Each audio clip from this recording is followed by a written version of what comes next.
let us explore the path to liberation and eternal peace.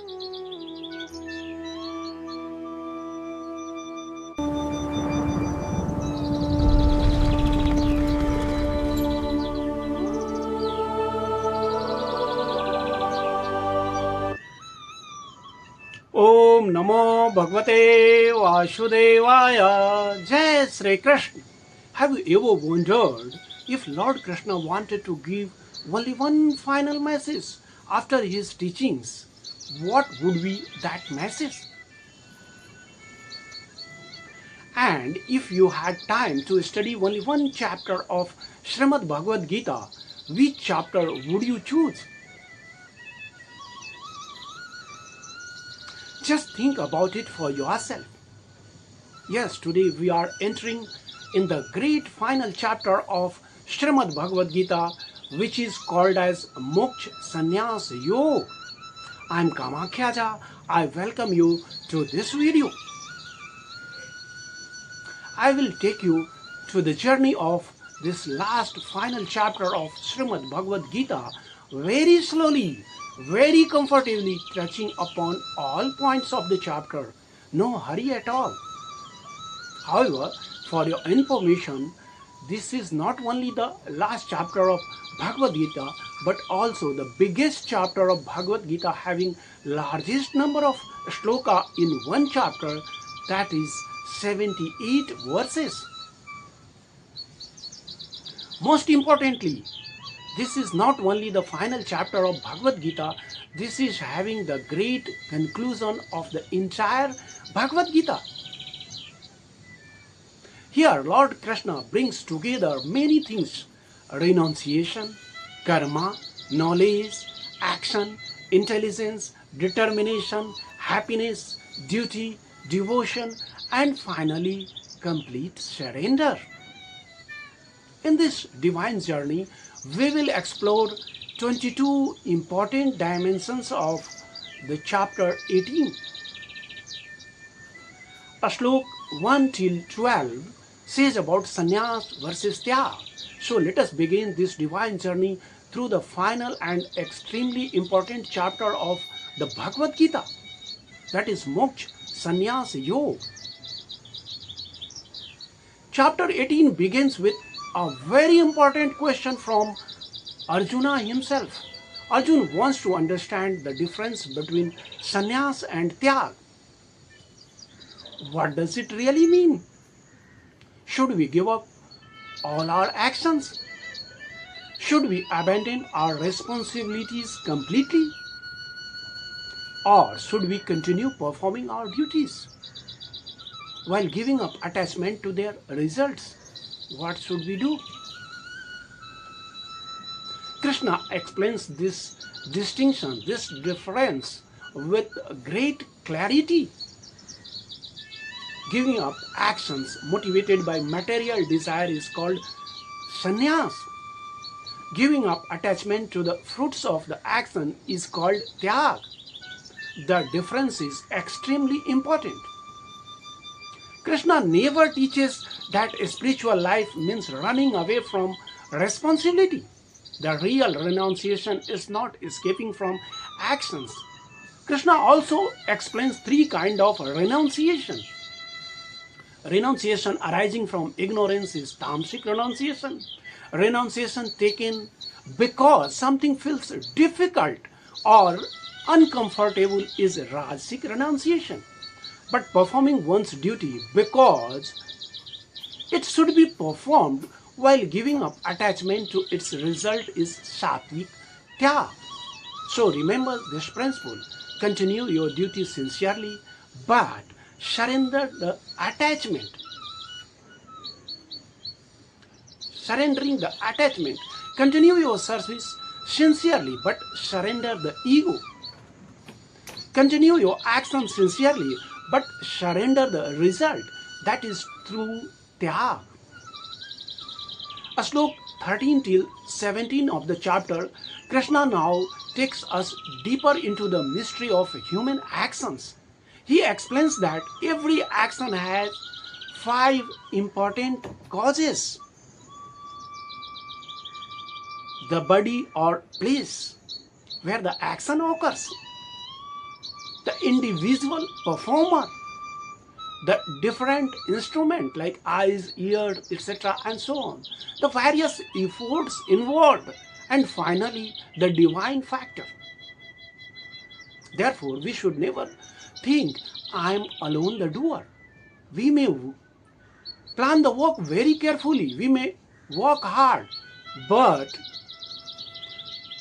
many factors remain completely beyond our control, isn't it? Understanding these 5 causes removes false pride from our consciousness. It teaches us humility while performing our responsibilities. The wise person acts sincerely but does not become unnecessarily proud of the final result. Now, a slok 18 to 20, threefold framework. Krishna now introduces us 3 important elements behind every action. Number 1 is knowledge. Number 2, the object of knowledge. And number 3, the knower. He explains that knowledge, action, and the performer can all be understood according to the 3 modes of material nature. This becomes the foundation of upcoming teaching in this chapter. Sattvic knowledge finds divine presence in all living material, in all living beings. Our bodies may look completely different from outside, but the eternal spiritual essence within remains unchanged, isn't it?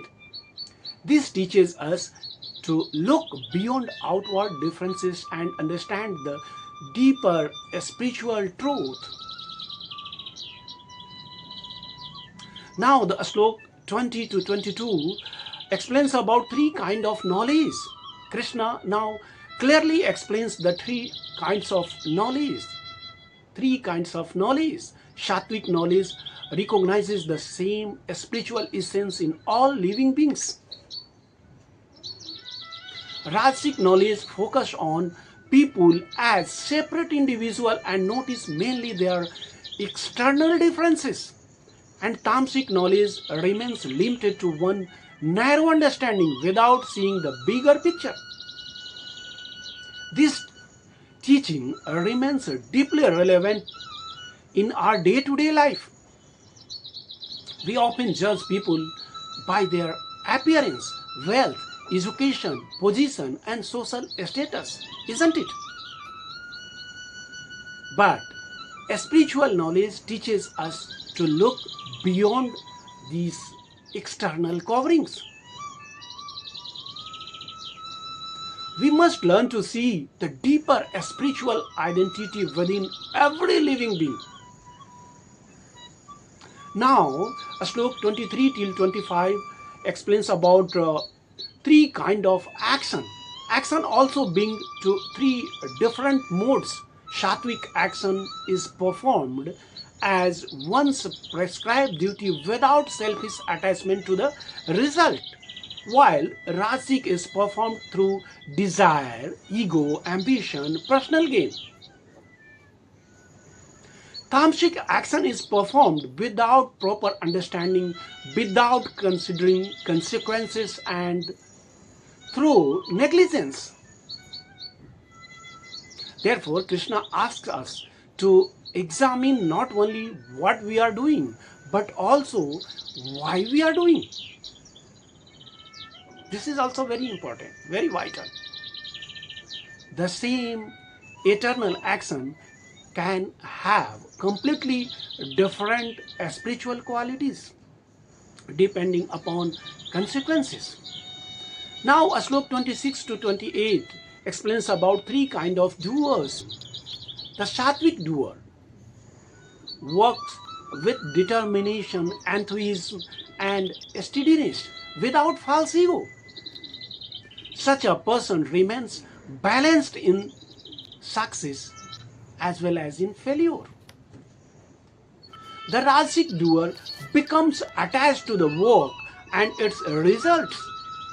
Such a person may become greedy, envious, and disturbed by circumstances. Isn't it? The tamasic doer acts improperly, becomes lazy, irresponsible, stubborn, and often delays what should be done. This becomes a wonderful opportunity for self-examination before changing our circumstances. We should first examine the quality of our consciousness. Now, the Shloka 29 till 32 says about three kinds of intellect. Krishna explains three kinds of intelligence. Sattvic intelligence understands what should be done and what should not. It understands what is right, what is wrong, and creates bondage and what leads to liberation.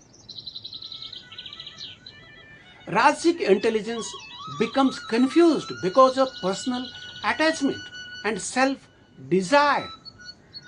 We can call selfish desires. Tamasic intelligence may actually consider wrong as right and right as wrong, just inverse.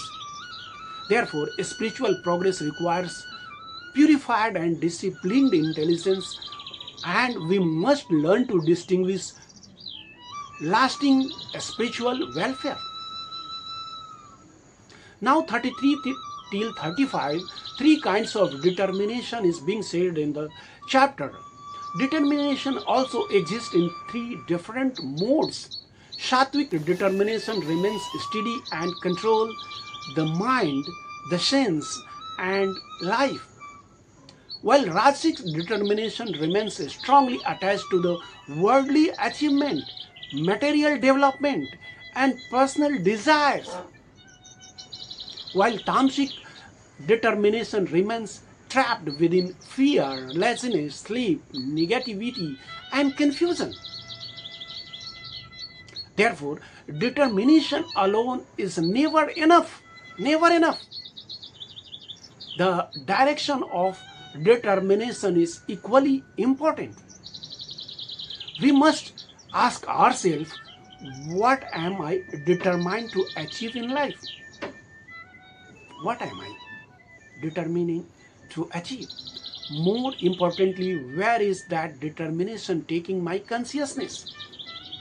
Now, Slok 36 till 40, three kinds of happiness is being described. Krishna now explains three different kinds of happiness.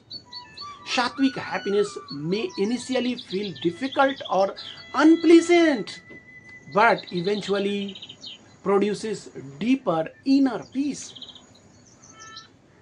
While Rajasic happiness may initially feel extremely pleasant, but eventually produce attachment and suffering. Tamasic happiness arises from sleep, laziness, ignorance, and illusion. Therefore, every pleasure should not automatically be called real happiness. The important question is, what will this pleasure ultimately do to me? Real happiness must be understood through its long-term effect. And very, very important, Krishna reminds us that every conditioned being in this material world is influenced by the three modes. Now, Slok 41 till 44, duty of Varna is being elaborated. Krishna now explains different form of duty according to one's nature, qualities, and abilities.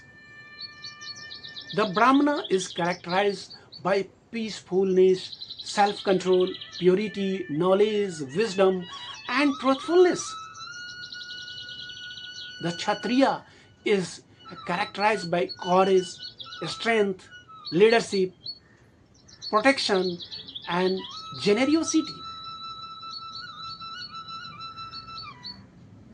The Vaisya is associated with agriculture, cow protection, and honest commerce. The Shudra is associated with service and assistance. The deeper principle here is that different people possess different natural qualities. Therefore, we should not simply imitate or copy someone else's path. We should understand our nature and perform our own duty. Now the slok 45 till 48, it elaborate about duty by ashram. Krishna now takes us from natural qualities toward the path of perfection. He explains that a person can attain perfection by sincerely performing the work suited to his own nature.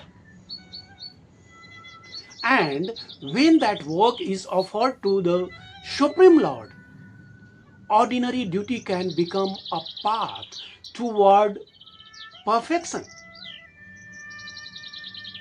This is the powerful lesson for modern life. We constantly compare ourselves with other people. But Krishna teaches us that our responsibility may be different from someone else's responsibility. Isn't it? But our journey may be different from someone else's journey. And that is perfectly natural. No problem. Even if we perform our own duty imperfectly, it is still better than imitating someone else's duty. Now, slok 45 till 48, it says about work can become worship. Krishna now gives us a beautiful spiritual principle. Our work does not have to remain separate from devotion. When we perform our own duties sincerely and offer that work to the Supreme Lord, our ordinary activities can become a form of spiritual worship. How nice, how beautiful, isn't it? Your profession can become service. Your family responsibilities can become an offering. Your daily work can become devotional service. When work performed with proper consciousness. So, the important question is not simply what work am I doing? The deeper question is, for whom am I doing it? For whom am I doing it? Now the slok 49 till 53 elaborates about the path towards perfection. Krishna now describes the qualities of someone progressing towards perfection. Such a person becomes self-controlled and detached while giving up unnecessary material desires. The intelligence becomes purified, the mind becomes controlled, the sense becomes disciplined, and one gradually becomes and gives up attachment, hostility, false ego, false pride, lust, anger, and false ownership. This is not merely external renunciation. It is internal purification. The person gradually moves from material identification towards spiritual realization. Now, slok 54 and 55 gives us attention from Brahma realization to devotion. Now comes a very beautiful spiritual transition. A person who becomes spiritually situated becomes peaceful. Such a person does not excessively lament for anything. Such a person does not constantly desire material possessions. Such a person becomes equal-minded towards all beings. And then Krishna gives a profoundly important teaching. Through devotional service, he can be understood in truth. This is extremely important. Knowledge does not end with intellectual understanding. Perfect spiritual understanding ultimately moves towards devotion, and through sincere devotion, the Supreme Lord is truly understood. Truly understood. Now, the inner connection, three modes of faith, the three modes of nature have been explained throughout the Bhagavad Gita. That is, faith, action, knowledge, intelligence, determination, and happiness are all influenced by these modes. Chapter 18 now brings many of these teachings together. Therefore, the question becomes not merely what we believe in, but what quality of consciousness guides us. Are we moving towards Sattva? Are we being driven by Rajas and its desire? Are we becoming covered by Tamas and ignorance? Or are we gradually rising beyond all three through sincere devotion? We need to check it. Now, sacrifice, austerity, and charity is being focused in the chapter. The three modes of sacrifice, austerity, and charity were explained in detail in the previous chapters. Chapter 18 returns to their deeper principle. These activities should not simply be abandoned. When performed properly, they help purify our consciousness.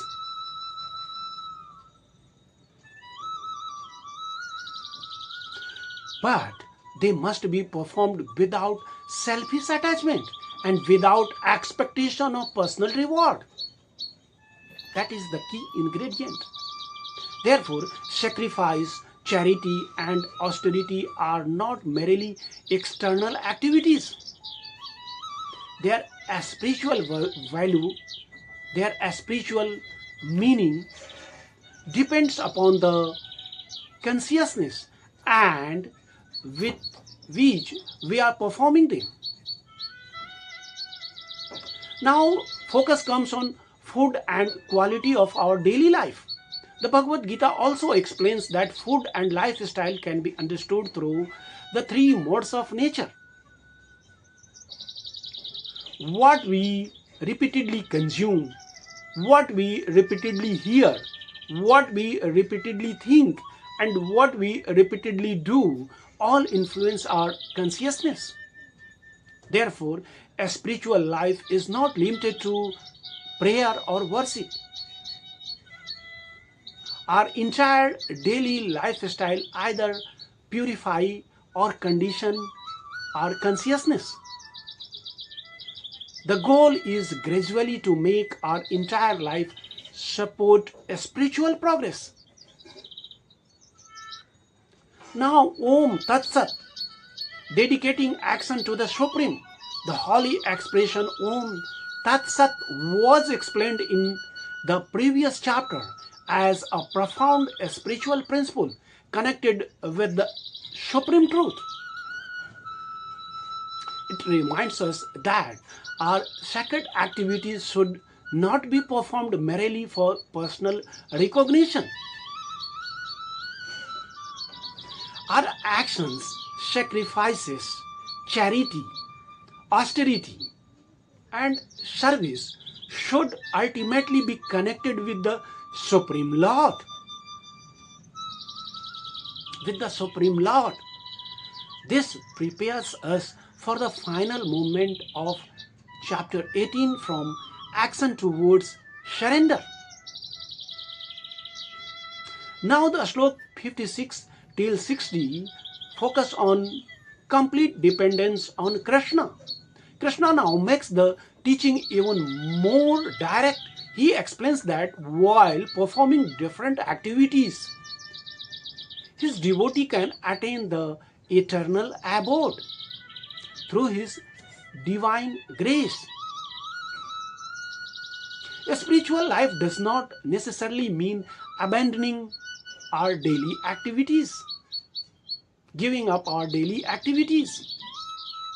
It means changing our consciousness while performing those activities.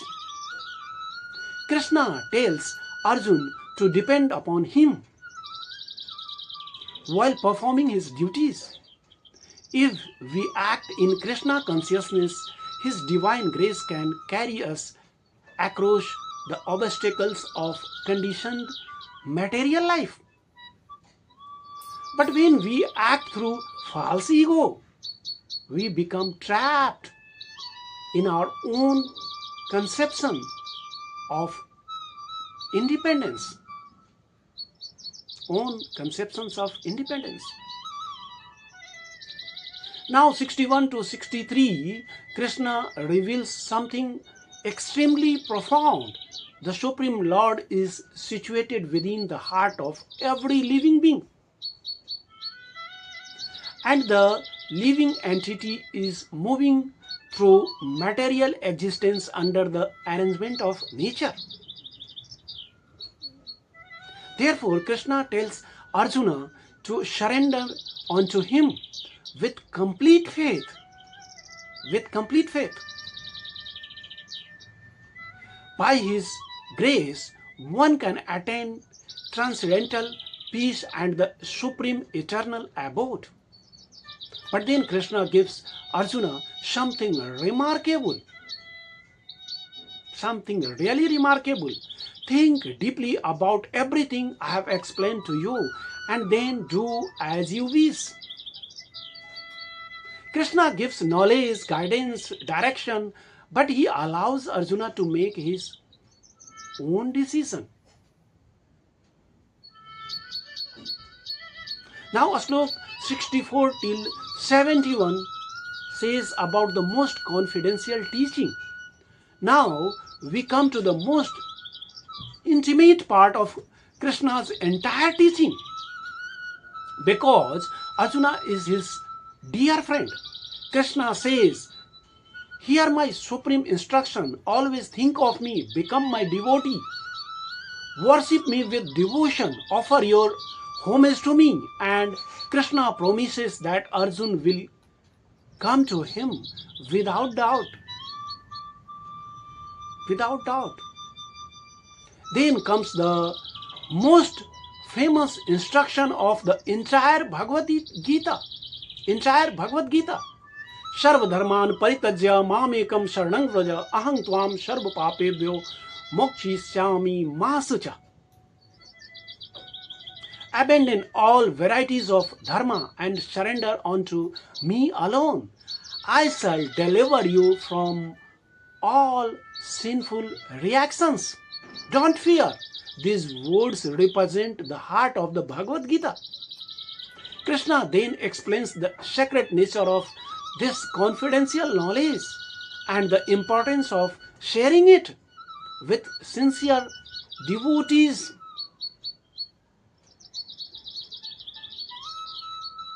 Now 72 till 78 focus on complete surrender, Arjuna's transformation. And now the entire Bhagavad Gita comes to its great conclusion. Krishna asked Arjuna whether he has heard his teachings attentively, with attention, and whether his illusion has now disappeared. Arjuna gives his answer: "My illusion is destroyed. My memory has returned. I am now firm. I am absolutely free from doubt." And then he says, "I will act according to your instruction." This is the transformation of Arjuna's consciousness. At the beginning, he was confused. He was filled with emotion by attachment and fear, and he did not know what he should do. But after hearing Krishna, his confusion disappears, his doubt are destroyed, his determination returns and he becomes ready to perform his duty. Then Sanjay recalls the wonderful conversation between Krishna and Arjuna. He also remembers the divine form of Lord Krishna. He remembers the sacred conversation between them. And finally he gives his own conclusion. Yatra Yogeshwarah Krishno Yatra Partho Dhanurdhara Tatra Sri Vijayor Bhuti Dhruva Nitir Matir Mama. Wherever there is Krishna, the master of yoga, and where there is Arjuna, the determined archer, there will be certainly prosperity, victory, extraordinary power, and the path of dharma. That is Sanjay's conclusion, and now we understand why this chapter is called Moksha Sannyasa Yoga. It begins with a question about renunciation and Tyaga. It moves through karma, the 5 causes of action, knowledge, action, the doer, the intelligence, determination, happiness, duty, perfection, devotion, and surrender. So what we have discovered through this entire journey, renunciation does not mean running away from duty. Karma does not mean I alone am the doer. Knowledge must take us beyond external differences. Our actions, intelligence, determination, and happiness must gradually become purified. We must understand our own duty and perform it sincerely. Our work can become worship, our daily life can become devotional service to Krishna, isn't it? And ultimately, knowledge, duty, renunciation, and devotion all lead toward the supreme destination, complete surrender to Krishna. This is the journey from confusion to clarity, from attachment to detachment, from selfish action to devotional service, from material bondage towards a spiritual liberation, and finally from dependence upon our restless mind to the complete shelter. The final question. Now let me ask you one important question. One important question to you. If Krishna himself says, take shelter of me alone, then what prevents us from surrendering completely? Just think, what is preventing? Is it our attachment? Is it our ego? Is it our fear? Is it our desire? Is it our lack of faith? Think about this deeply. Are we going to continue living according to the desire of our restless mind? Or are we ready to surrender our life to Krishna's guidance? Which one we choose? That is the real message of Moksha Sannyasa Yoga. That is the great conclusion of Srimad Bhagavad Gita. And that is the journey from confusion to surrender, and ultimately towards liberation. If these teachings of Srimad Bhagavad Gita have touched your heart, if you have learned anything, then don't simply watch it, don't simply listen it. Please forward it, move on, and try to live these teachings in your daily life. Remember his beautiful assurance, Ma Sucha, don't fear. He says, Ma Sucha, don't fear. May Lord Krishna gives us the wisdom to understand his teachings, the strength to follow them, and the devotion to take shelter at his lotus feet. Hare Krishna, Jai Sri Krishna.